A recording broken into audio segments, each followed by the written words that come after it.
that belongs to one of our female guests, Sally. She didn't use it this last year. She still had a few babies left to take care of. Normally they will use the same nest year after year. And when the babies hatch out, they're about 8 inches long. They do have a little cord on the end of their stomach like a newborn baby or puppy does. They also have a little yolk sac inside of them that feeds them for the first 2 weeks. Now, after the babies hatched out, Sally kept moving them up to these little water holes. Every time the train would come by and scare them and scatter them, so she decided to take them a little further out. Now, the mothers are very protective. They'll stay with their babies till they're about 2 years old. They'll even fight the males over them. A lot of times they wind up losing their lives. If they get hungry enough, they'll actually eat their own babies.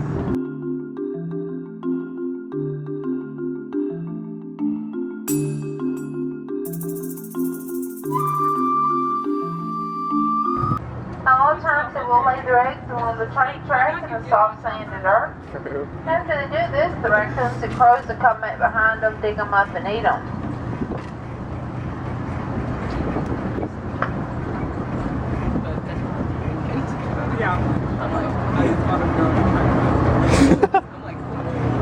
You look like Whitney. Kick back and relax. Right here on the left and right, if you look down at the water, how dark it is, that's tannic acid. It gives it that dark iced tea color. Does it taste like that? I doubt it.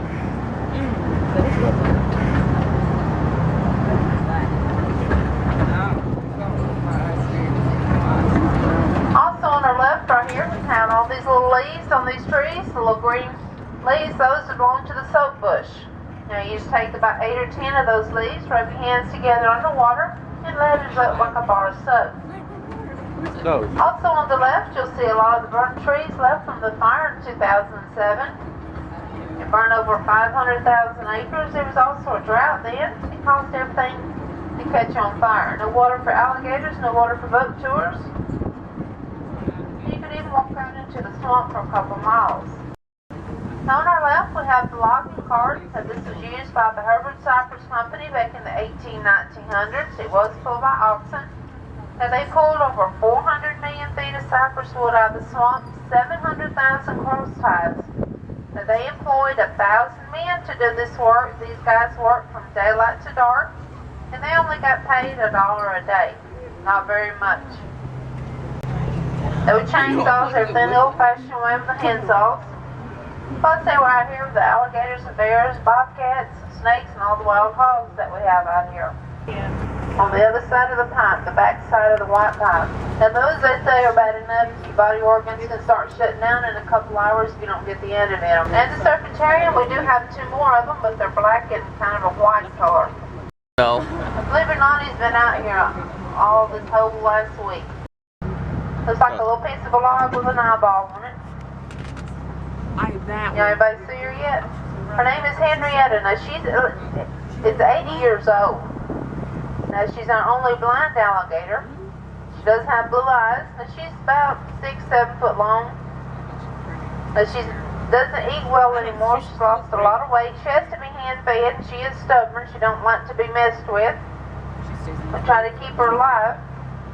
But she's actually supposed to be on her right through the woods in her own pond, but she likes it over here because it's peaceful, nobody aggravates her till it's time for her to eat. I think it's behind some branches, and so you just won't see But it right she doesn't eat well anymore, and there's lifespan usually 90 to 100, so she's 80, so she's not too far away. Looks like a branch.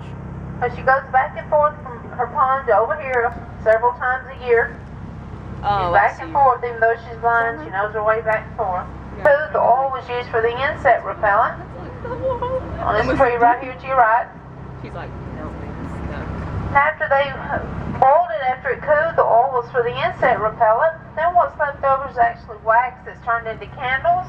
They made greased doorknobs and hinges, and even put it into their soap. Because they weren't fortunate enough like we are today to have Walmart and Kroger to go to buy stuff.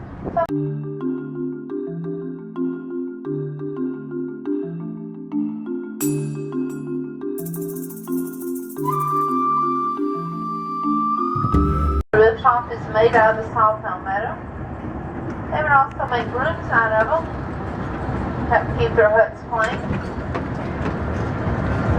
If you notice the Cheeky is up out of the water, that way the small water rose, they wouldn't drown or wake up and have an alligator or something else in bed with them. And on the right, log cabin. As time went on, the rabbit-ill cabins to be a whole lot more modern.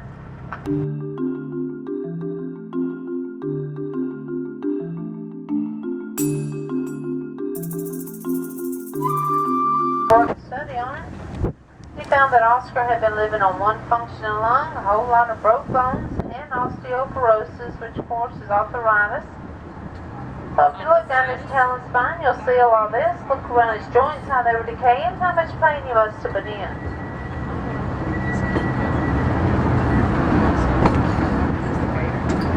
Oh, it's like this one's old. Where? Yeah. Where? Oh.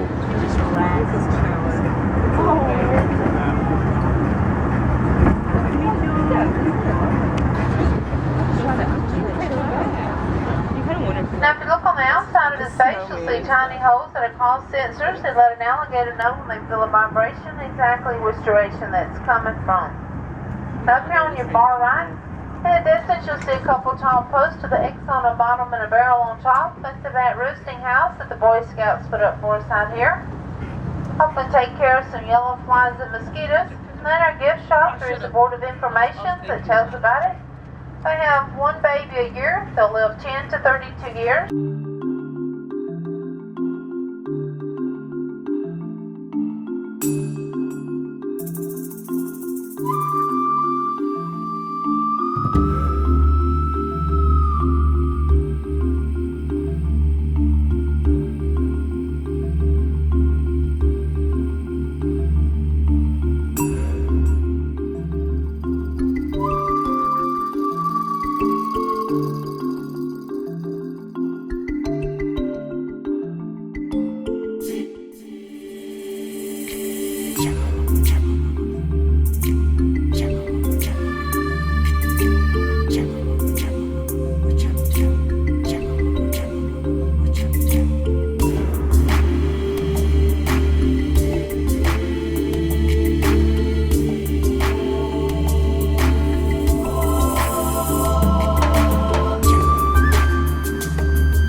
Do what? There's some chisels. Oh, shizzins? Chisholms. Shizzins. Chisholm. Shizzins. Chisholm and Chishis. Shishis. Chicken Chisel. Chetsy. Chisholm What Chitsy. did we say the other? Look at him, he's so Chicken. fluffy. I want him. Look at the chicken wings. they are. That is horrible. I don't think this one likes me.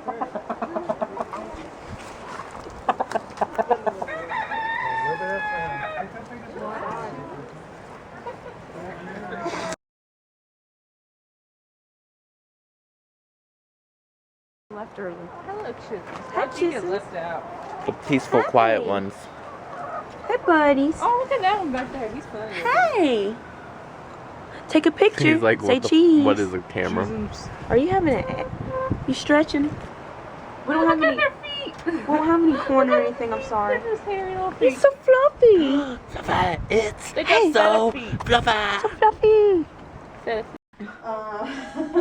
Now, how she kills her snake is she's a restrictor. So she will grab it by the back of the neck, coil around its body, give it a nice long hug. So she loves her food to death. Is it alright if your hands are cold? Yes, and it doesn't bother her. She's cold-blooded, so. But I'm going to show you a couple ways to tell that it's not. This is a gray rat. Her name is Lady Gray, and she's actually a pretty nice snake.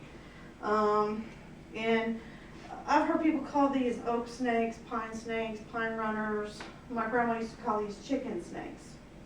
And they get that name because they love chicken houses, will climb under the hen, eat the eggs, curl up under the hen. So it's a little bed and breakfast for a snake.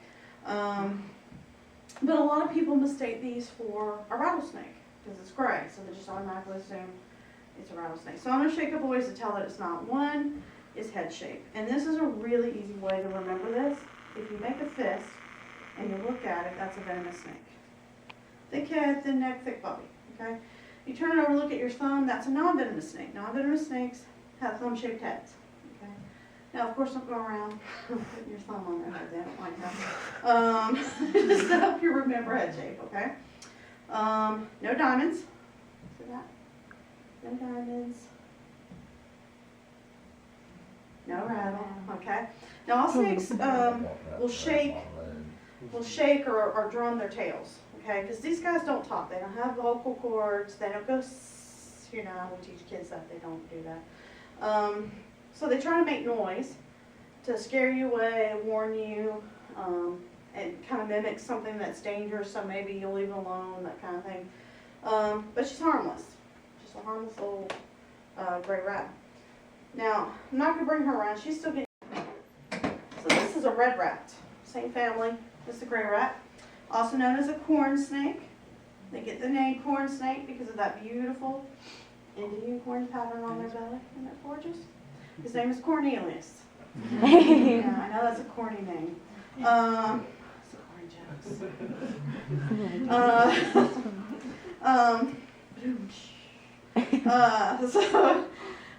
He is a red rat. Now, a lot of people mistake these for a copperhead, which is a venomous snake here. So let's look at it. What shape is the head? It's thumb shape. You don't even have to guess. Pattern. Copperheads have a really easy pattern to remember. It looks like Hershey Kisses, like the candy, all the way down their side. This snake does not have Hershey Kisses. Okay, and these climb. So do gray rats, rattlesnakes, copperheads. They can't climb up the side of walls or trees. Okay, yeah. So that's good to remember. And that's good for us. Yeah. Well, like a water moccasin, they can weave in between like low-lying branches, but as far as like climbing up a surface, they cannot do that. They're not designed to do that. Their bellies don't have the gear that these guys have. These are a flat-bellied snake, and these scales are called scoods, and they have little tiny hooks on each one. And I mean, just the smallest little crevices, you'd be surprised what they can climb up. But our venomous snakes can't do that. So that's a good thing, you know. Trickers, so they know their prey is dead by feeling heartbeat. So if your heartbeat's like, you know, they're like, oh, get it away from me. But if your heartbeat's calm, they're like, oh, this is nice. It's staring at us. What's your hair? You gonna hold it? No. I'll touch it, but that's I it. just want to take the pictures and stuff. Are you scared? Yeah. He's like, there's warmth in here. I'm going for it. Oh, you can feel it. It's like Box pets. People know I rehabilitate animals, so they put them in boxes and put them in my front porch for me to find when I wake up. Tiny, but then they grow. And you can't tame a gator. I've tried. They're born out of eggs. Mom can have anywhere from 15 to 60 babies in her nest. And she has so many because everything eats these. He's threatening all of us. Yeah. He's like, I hate everybody. You're so mean. We're scared. He's like, you should be. He doesn't understand. He doesn't understand why we're not running in fear. You know. He's huge, and we should be running. I love it. He is. He's pushing air through his nostrils. So yeah. So he makes that, you know, kind of noise. I know. They're actually pretty noisy, but they use parts of their body to make the noises. They don't have like vocal cords or anything. So they'll push air through their nostrils or over that flap in their throat, and they'll do these little weird noises or growls and stuff like that. So they're pretty noisy. They're neat little creatures. Now I want to show you his mouth first. Don't touch yet. I want you to see that you can't see down his throat. And that is a flap called a palatal valve. And that allows him to drown his prey without having to drown himself. And they all have it. Alligators, crocodiles, caimans, girls, all of them. If you're wondering why he's doing that, I didn't train him to do that. It's natural behavior for an alligator. Any animal, especially a predator animal, will show you their weapon when they feel threatened. And his weapon is the mouth, you know, which most predator animals it is. You know, lions and stuff will.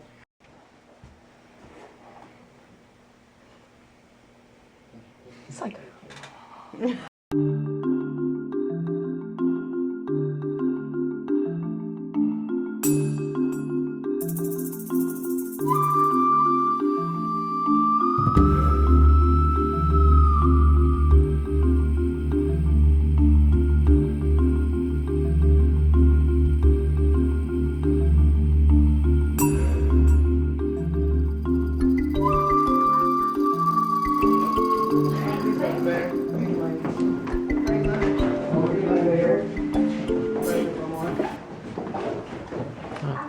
pretty They're small. cute.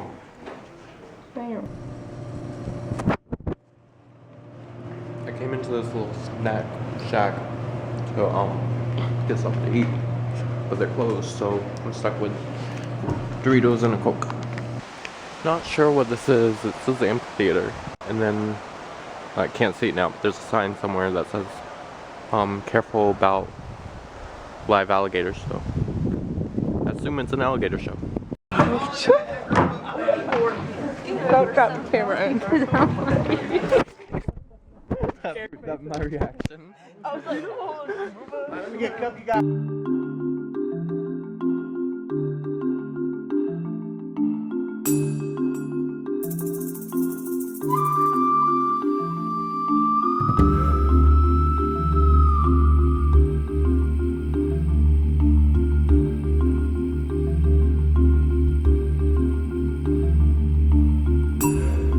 Head away across Georgia, and the swamp itself's about 500,000 acres. It's a big place we got. And they estimate in the entire swamp between about 14 to 20,000 alligators. They say this area of Ware County and a couple of our surrounding counties between about 500 to 900 wild black bear. Got a lot of bear out here. And we see white-tailed deer, wild hogs, black bear, different animals in the woods sometimes. Sometimes we don't see nothing at all, you know. Just depends. Now guys, let me ask you a question. Is there anybody on the boat scared of snakes? scared of what? Snakes? One? Alright. 2, 3, oh. 8, 9, 10. Alright, now guys, if one falls in the boat, what I want you to do is hold it up and I'll tell you what it is, alright? Now, this next part is very important, guys. Don't If that was to happen today, please do not pass it back to me. Alright? Put it in the water. Now guys, if we get a spider in the boat, I will meet you back at the dock. Spider. Now we do have a species of spider here in the Okefenoke swamp. We call them fishing spiders. Now all joking aside, when they're fully grown and spread their legs out, they're about the size of an 8-inch dinner plate, guys. The reason we call them fishing spiders, they'll get on top of the water and start tapping the water with their little feet. When a small fish come up to investigate it, they snatch them up and eat them. Guys, they're attracted to longer hair. Nah. That wasn't funny. Hey, it's like you have scissors and you're like, Yeah, really. Now, as far as our snake species go, we have the eastern diamondback rattlesnake, which is actually the largest venomous snake in North America. We have a canebrake or timber rattlesnake. We have a dusky pygmy rattlesnake. We have the coral snake, the copperhead, and the cottonmouth, all of which are venomous. Several non-venomous species, and about the worst one aggression-wise we found for us out here, y'all, is that old cottonmouth. They just seem to have a bad temperament. Now, as far as the venom goes, the worst one out of all of them is that pretty little coral snake. It has a neurotoxin like a cobra. The rest of them are hematoxins. And we do sometimes have them fall out overhead branches, guys. I don't want everybody looking up the whole rest of the trip. I'm looking up and ahead of us as we go. Can you imagine if he had Now, if y'all notice the colored water, how dark it is? That's small tannic acid from the rotting vegetation. The leaves and whatnot eventually sink down and start to decay, and they produce a lot of tannins. Sort of comparable to a pot of tea with some tea bags in it, guys. Now, the pH level in this water right here is so low that mosquito larvae will not hatch out in it, guys. Now, we do have mosquitoes in the spring and summer, but they come stand in stagnant water. This water is not stagnant. this water is actually flowing very, very slowly. To give you an idea of what our swamp is, if you picture a big flat countertop and right in the middle of it, sink about a 500,000 acre soup bowl there. Well, all the rain that hits that countertop runs into our soup bowl. That's our swamp. And we got two major rivers, the Swanee and the St. Mary's, that constantly drain water out of the swamp. The Swanee goes west all the way to the Gulf of Mexico and Alabama, and the St. Mary's goes east all the way to the Atlantic Ocean. And that's what pulls all this fresh water out of here. That's why we have to have that rainfall, you know, tremendous amount of rainfall annually. Now, we have a few underground springs here and there that help fill us up, but really it's the rainfall, that's most of it. Now, guys, these taller trees on the left and right with the Spanish moss hanging in them are pond or bald cypress trees. They're the predominant tree in the swamp. You see up ahead of the boat a little bit better example of them.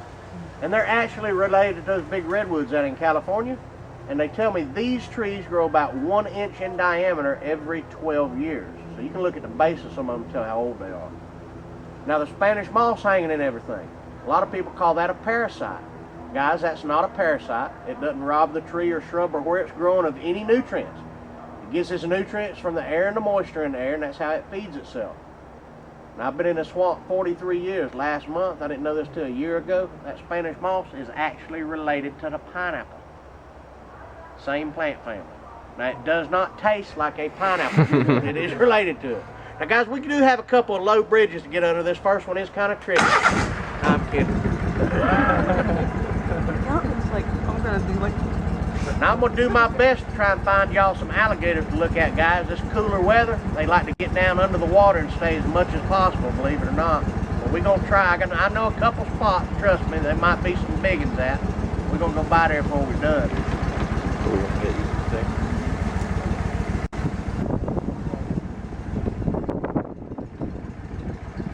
Now, y'all coming up on the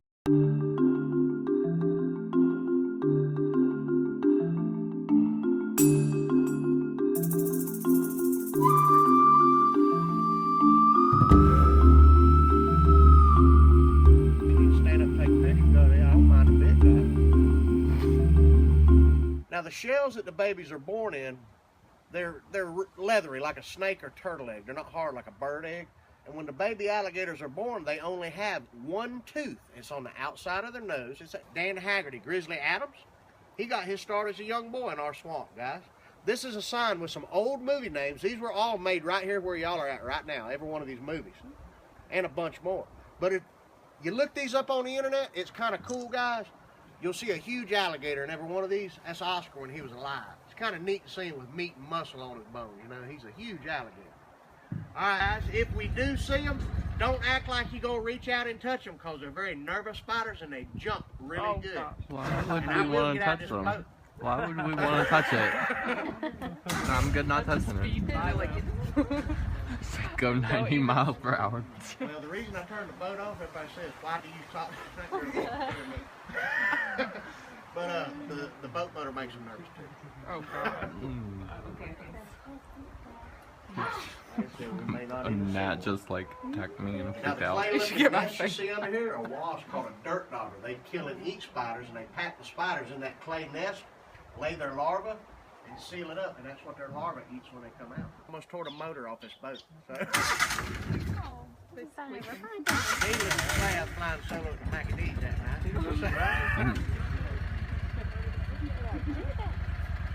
Guys, they have been known to jump in the boat too. And they bite. We would just like try to pet it and it just like attack us. They'll follow the boat if you watch them. Distract us with photos so we don't see spiders in the bridge. Oh my God. Yeah, really.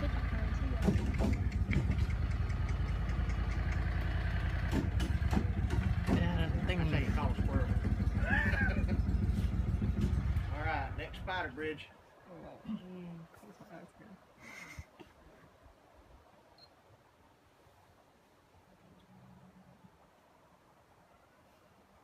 Everybody gets real quiet. Other day, there's one up in that corner right here, but he ain't see him. There's a hole up there. Other day come through there, about a 6 or 7 This one's all good. It's a Zoom 10 video. Everybody just stone quiet like it was just in. When we got on that bridge, he decided to take it upon himself at that time to scream at the top of his voice. I screamed too. Dear me. I'm gonna get y'all back in time to do everything. We're gonna ride and see if we find a fiddle out of it. Have y'all rode the train yet? If y'all's on Pioneer Island, I'm gonna take you by it on the boat here. Give you an aquatic side view. Now y'all seen the pens with the chickens in them on Pioneer Island? You seen some running around loose? Guys, we don't feed them chickens to the alligators. Them chickens are for people like me what lives there. That's where I get my eggs from. Sometimes I like good fried chicken. But believe it or not, these chickens up here are the fastest chickens in southeast Georgia. We ain't got no slower.